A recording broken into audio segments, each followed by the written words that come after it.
l'éco-défi, une opération originale pour accompagner les artisans vers de meilleures pratiques environnementales, pour les déchets, l'énergie, les transports, l'eau, les produits et l'aspect sociétal. Donc on est Nathalie Sébastien-Henry, on est installé depuis septembre 2011 à Plouguerneau. On fabrique du pain, de la viennoiserie, de la pâtisserie. On fabrique également des glaces, de la guimauve qui est un produit pour se démarquer de la concurrence.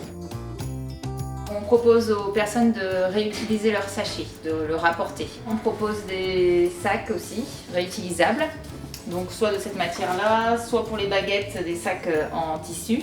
Pour les gens qui achètent des gâteaux, ils peuvent aussi utiliser leur propre contenant. Un producteur local avec qui je travaille, qui vient me livrer tous les jeudis, et le jeudi suivant, donc il récupère ses cagettes. Là, ce sont des seaux de mayonnaise, mais je les réutilise pour stocker mes préparations, telles que la crème au beurre, la crème d'amande. Je travaille en local et en même temps, j'ai de la qualité au niveau des produits.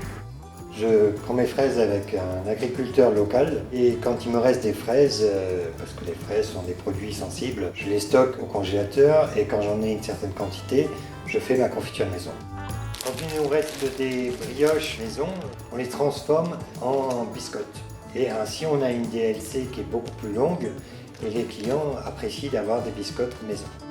Depuis 3 ans maintenant, je propose des galettes carrées parce que détailler des ronds dans un rectangle, forcément, vous allez voir beaucoup plus de chutes. Le soir, quand on a trop de pain, pour éviter le gaspillage, on propose des paniers Too Good To Go. Le client met dans son propre emballage.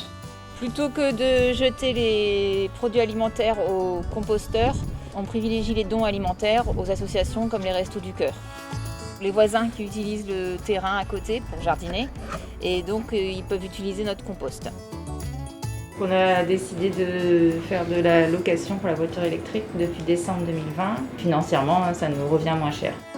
Tout le personnel a trouvé la démarche intéressante et tout le monde s'investit pleinement dans ce sens-là. Tout le monde est un peu plus responsable vis-à-vis des déchets. On a sensibilisé aussi notre clientèle.